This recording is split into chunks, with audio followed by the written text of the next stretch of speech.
Assalamualaikum warahmatullahi wabarakatuh. Halo semuanya, perkenalkan nama saya Warkia, mahasiswa dari kelas TM2. Video ini saya buat sebagai pemenuhan tugas ujian tengah semester pada mata kuliah Konsep Dasar IPS MI SD. Saya ingin mengucapkan terima kasih kepada dosen pengampu saya, Bapak MH Zaul Haq MPD. Saya adalah mahasiswa dari program studi pendidikan guru madrasah ibtidaiyah di ISTAIN Majene. Tujuan pembuatan video ini adalah untuk menjelaskan sedikit tentang ruang lingkup IPS di MI SD serta bagaimana cakupan ilmu-ilmu sosial di dalamnya. Mari kita simak penjelasan berikut ini.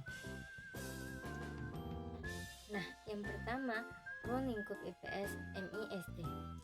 Nah, kita harus memahami apa saja yang dibahas dalam IPS di tingkat sekolah dasar atau madrasah ibtidaiyah.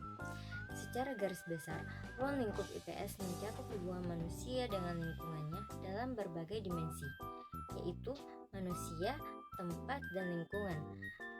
Nah, di sini kita belajar bagaimana manusia beradaptasi dan memanfaatkan alam sekitar. Selanjutnya ada waktu, keberlanjutan, dan perubahan. Kita mempelajari sejarah untuk memahami bahwa apa yang terjadi hari ini adalah hasil dari proses masa lalu. Selanjutnya ada sistem sosial dan budaya.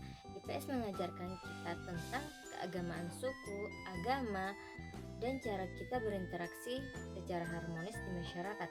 Yang terakhir ada perilaku ekonomi dan kesejahteraan. Kita belajar tentang bagaimana manusia memenuhi kebutuhan hidup melalui kegiatan produksi, distribusi, dan konsumsi. Nah, yang selanjutnya ada cakupan ilmu sosial dalam IPS. Nah, mungkin teman-teman bertanya, dari mana materi-materi tersebut berasal?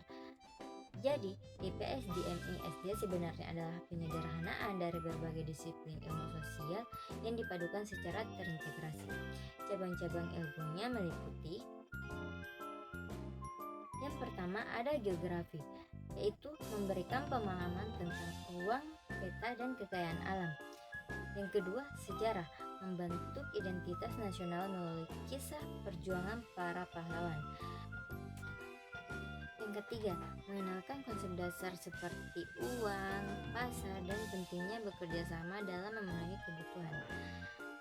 Selanjutnya ada sosiologi dan antropologi, di mana membantu siswa memahami struktur sosial dan menghargai perbedaan budaya yang ada di sekeliling mereka. Dan yang terakhir ada ilmu politik. Nah, ini juga sangat penting.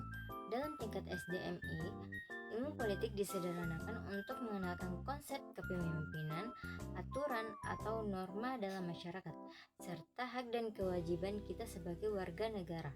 Tujuannya adalah untuk membentuk sikap demokratis dan cinta tanah air sejak dini.